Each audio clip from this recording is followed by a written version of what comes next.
ગીર સોમનાથ મંદિર નજીક આવેલા મારુતિ બીચ પર આગામી 18 થી 21 માર્ચ દરમિયાન ભવ્ય બીચ સ્પોર્ટ્સ ફેસ્ટિવલનું આયોજન કરવામાં આવ્યું છે। આ ફેસ્ટિવલમાં બીચ હેન્ડબોલની 84 અને બીચ વોલીબોલની 205 ટીમોમાં કુલ 1800 ખેલાડીઓ પોતાનું કૌશલ્ય દાખવશે।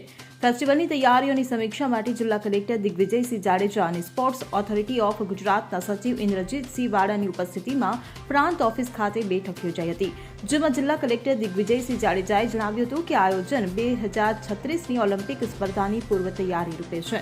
તેમણે ટ્રાન્સપોર્ટેશન, પાર્કિંગ, ભોજન વ્યવસ્થા, પાણી પુરવઠો અને આરોગ્ય સુવિધાઓ જેવી મહત્વપૂર્ણ બાબતો અંગે વિસ્તૃત ચર્ચા કરી હતી। તો સ્પોર્ટ્સ ઓથોરિટીના સચિવ ઇન્દ્રજીતસિંહ વાડા અને જિલ્લા રમત વિકાસ અધિકારી કાનજી ભાલિયા દ્વારા ખેલાડીઓ માટેની રહેઠાણ અને પરિવહન વ્યવસ્થા સહિતની તમામ સુવિધાઓની રૂપરેખા રજૂ કરાઈ હતી।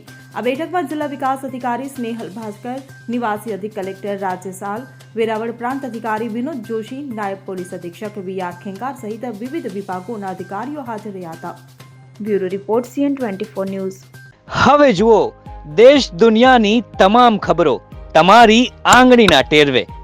ઉઠાવો મોબાઈલ અને ગૂગલ પ્લે સ્ટોર પરથી ડાઉનલોડ કરો અમારી CN24 ન્યૂઝ મોબાઈલ એપ।